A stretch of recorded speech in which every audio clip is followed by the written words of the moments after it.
A lot of people didn't really see that sneakers were the future in the early 90s and 80s. Because Anita believes that sneakers have the power to rapidly establish new mindsets and trends. This is Blair Durham with Black Wall Street Today, your media hub for all things Black entrepreneurship, politics, news, and events in Hampton Roads and beyond. And now, here's your host, Blair Durham. Greetings. Welcome. It's the 111th edition of Black Wall Street Today with Blair Durham. Today's show is sponsored by Milestone Mental Health Agency, Apex Financial Group of Virginia, as well as the COO team. Today our show focuses on social entrepreneurship in the age of COVID-19. Speaking of, have you downloaded our mobile app as of now, Black Brand? It is available on the Apple as well as the Android platforms, free of charge, a great way to learn about businesses in Hampton Roads and to stay apprised of various events that our organization is hosting. If not, are you following us on Facebook at Black Brand Biz? Plug in there again for the latest networking and business education events as well. So according to Wikipedia, social entrepreneurship is an approach by individuals, groups, startup companies, or entrepreneurs in which they develop, fund, and implement solutions to social, cultural, or environmental issues. Now, that distinguishes it from a solely for-profit business model, and that's why I'm excited to chat with our very first guest today. We're going to talk now with Anita Lumpkin. She is the founder and CEO of Something for the Culture. As a native of Hampton Roads, Anita's concern for the rapid rates of the rising Atlantic Ocean due to human-induced climate change gave way to a unique business idea as an approach to saving her beloved community. Something for the Culture was established in 2018 to incite a positive impact on Virginia's sneaker community through the creation of interactive educational experiences. The main goal of SFTC is to sneak ahead of climate change by shifting consumption habits. Anita's passion for SFTC is fueled by knowing that the power to win the fight against climate change lies in the hands of the consumer. Using sneakers as her weapon of choice, Anita takes pride in her unconventional way of educating others on how to reduce their consumer-related carbon footprint, because Anita believes that sneakers have the power to rapidly establish new mindsets and trends. Something for the Culture is the parent company for Anita's newest endeavor, Sneakers a la carte, birthed as a response to the COVID-19 pandemic. Sneakers a la carte is a fully sustainable, contactless mobile sneaker store specializing in the resale of popular streetwear, sneakers, and accessories. Anita has partnered with Something in the Water on the issues of climate change and is currently developing an after-school program called Sneaker Hunters Club at Richard Bowling Elementary School in Norfolk to create a sneaker garden to educate youth who are the future of our community. Anita has earned an Associate of Art in Science. She's Six Sigma certified, and she's currently finishing up a bachelor's in merchandise management. Welcome to the show, Anita. How are you? Thank you so much, Blair. I'm doing well with yourself. I am doing awesome. So excited to learn about these efforts. And thank you so much for really the creative way in which you are addressing climate change. It's my pleasure. My mother challenged me to find what my niche was and my passion, and then find a way to make social change with using that passion, and that's kind of what I was able to do. Yeah. I'm excited to have this conversation because I never got into sneakers the way that I wanted to. You know, you talk about your parents. My mother just wasn't really going to develop a budget for me to have the sneaker collection that I really wanted. And as a result, really as an adult, I didn't embrace it. So I'd love it if you'd share with us what qualities make up a sneaker enthusiast. I think the best qualities that I would say that would make up a sneaker enthusiast would be that they're loyal, very loyal to the brand. They're also very dedicated, unconventional, open-minded. I think they're smart and influential. A lot of people didn't really see that sneakers were the future in the early 90s and 80s. We didn't have the foresight to know that the things that we were buying were going to be what they like to call in the sneaker community grails. items, that sneakers that are unwearable now have actual value because they are deemed as wearable art now. So I think it's the self-awareness, the artisticness, the passion definitely behind it, and just the open-mindedness altogether. Those things make up what truly a sneakerhead is. Okay. And then just as an aside, how did you actually get into sneakers and this sort of passion for sneakers before the kind of social component? Well, like you brought up, your parents are pretty influential, and believe it or not, my mom's a big sneakerhead. She actually tells a story about how she used to get joked for wearing high tops in the 70s before sneakers were really so. Some of my earliest memories are just she would teach me how to wash my laces, keep my shoes clean.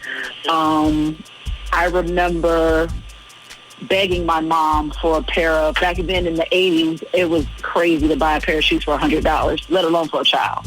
Yeah. And I begged my mother for a pair of the purple Filas with the strap. I'll never forget them. I remember the Fila with the strap.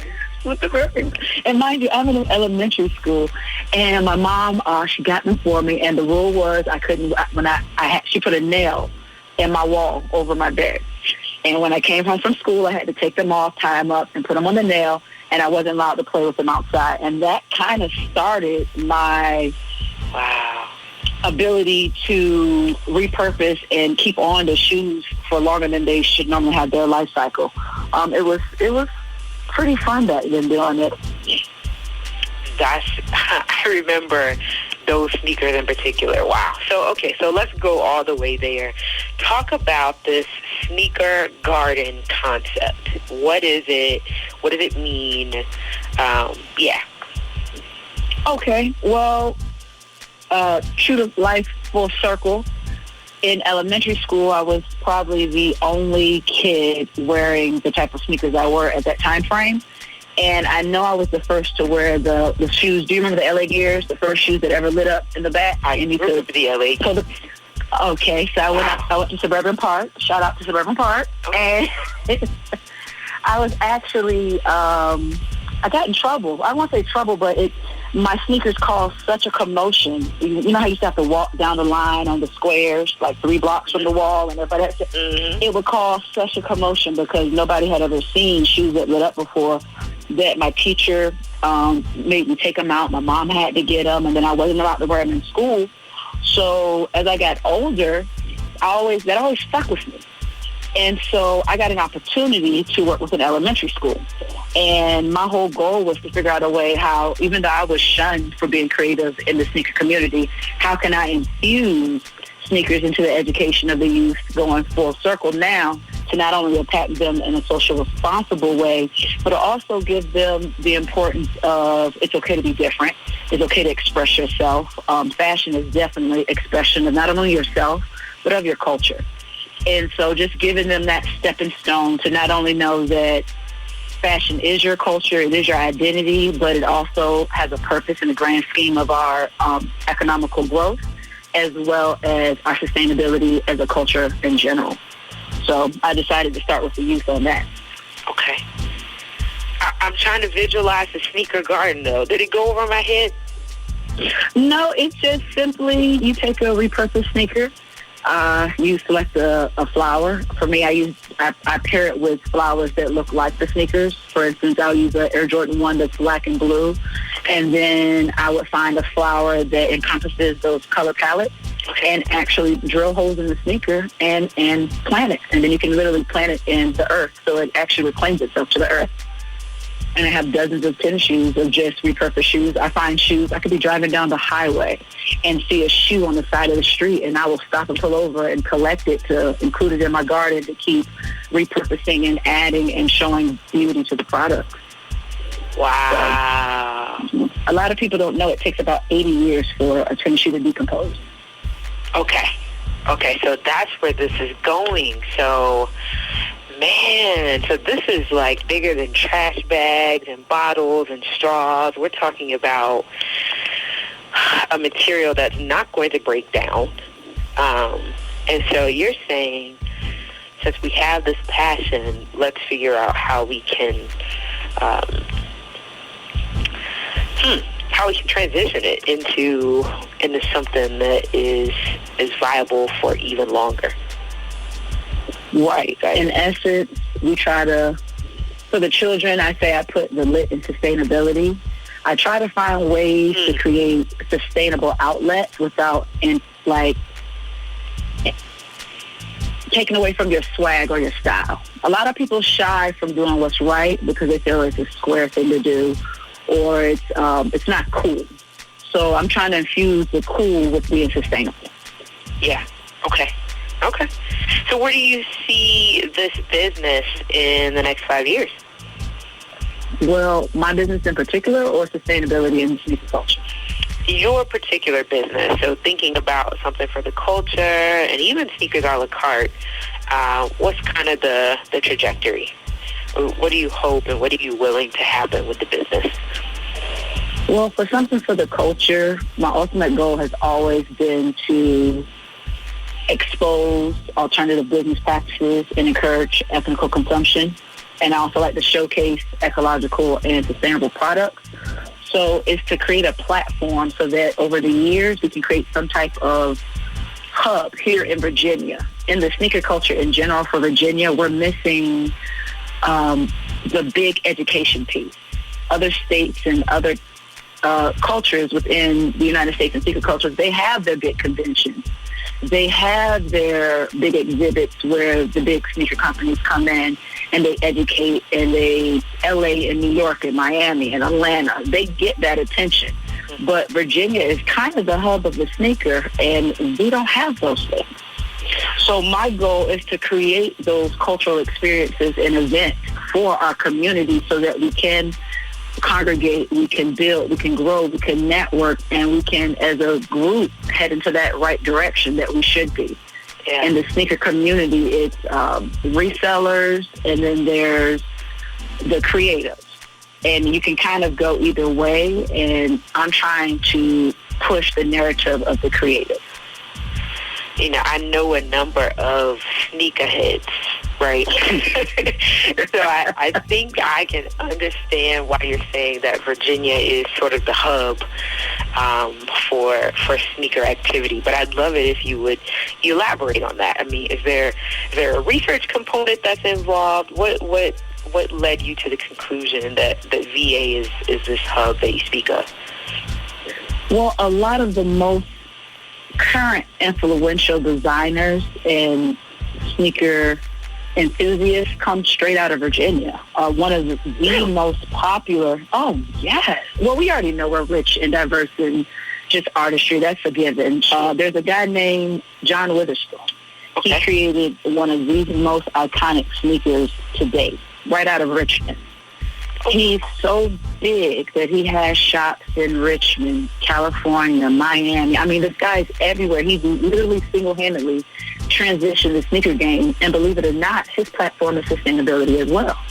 And these shoes that he made were out of sustainable material, and it just straight shattered the ceiling in the sneaker community. Right out of Richmond, local guy, really nice guy.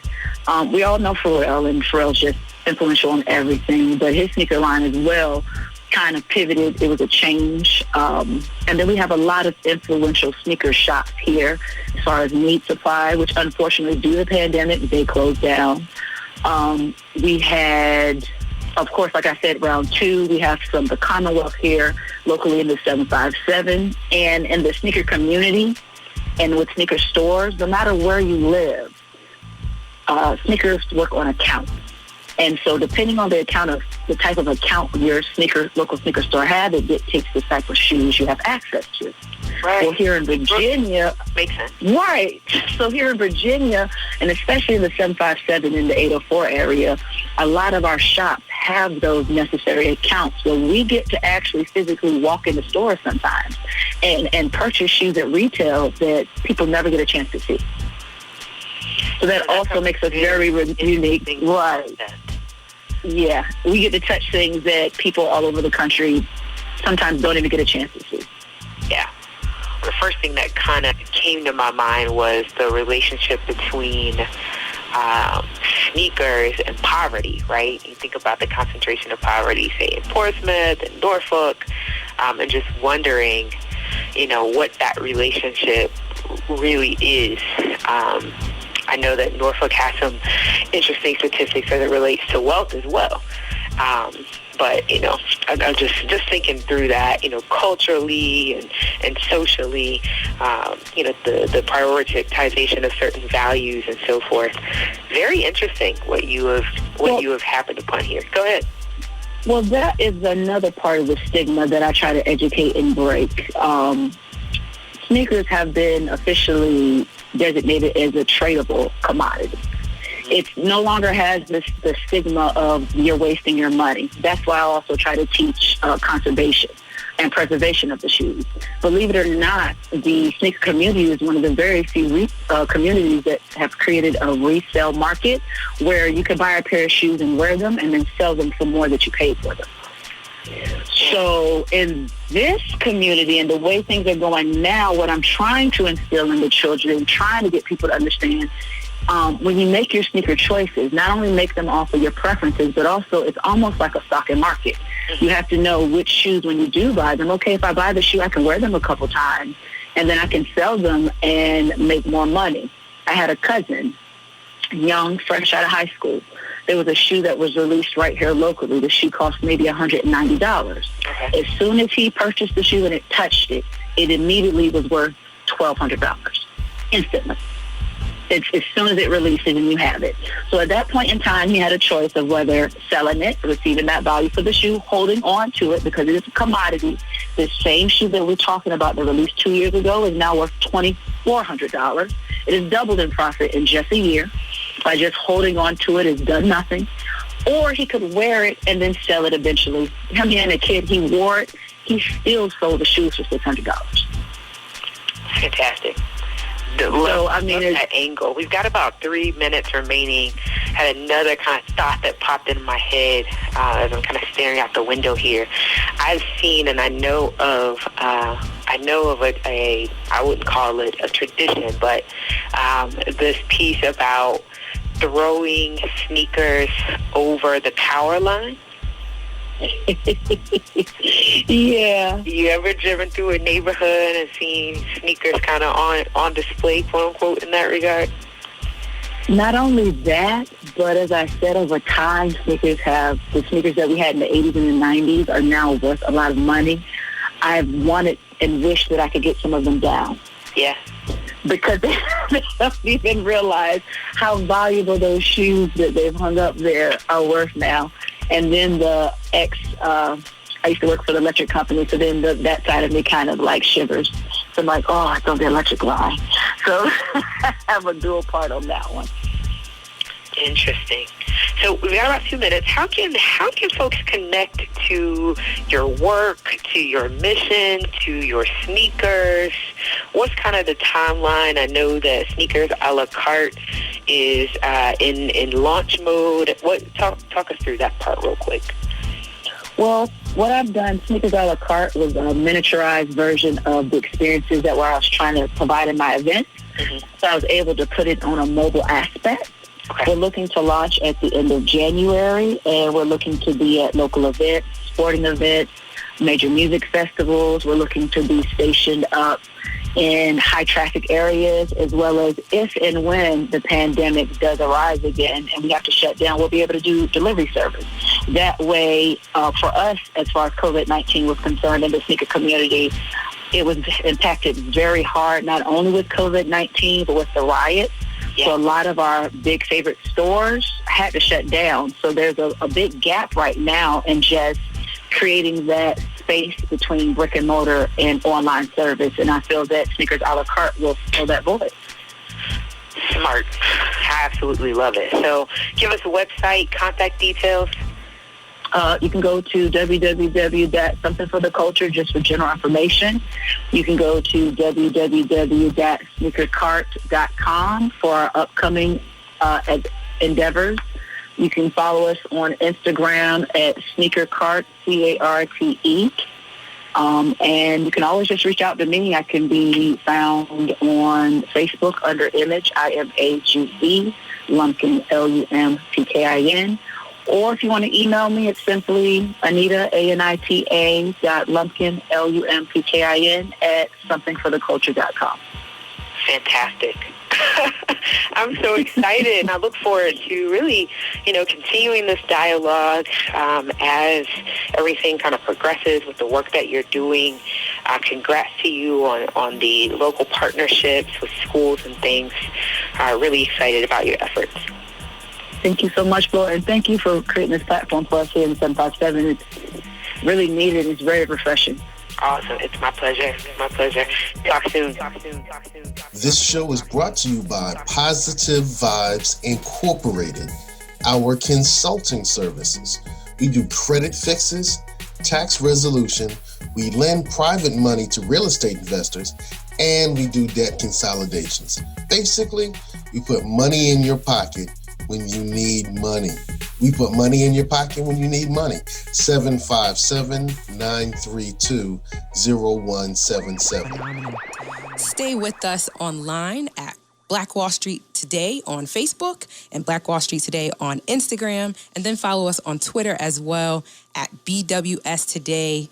We look forward to talking again next week. Have a wonderful week. I have said and I will continue to say that the most important priority for the Black community is the Black community, not a particular political party. Phenomenal. Hey, yo, when I say Black, you say Wall Street. Black Wall Street. When I say Black, you say Wall Street. Black. When I say Black, you say Wall Street. Black. When I say Black, you say Wall Street. Black. Black Wall Street. Black Wall Street.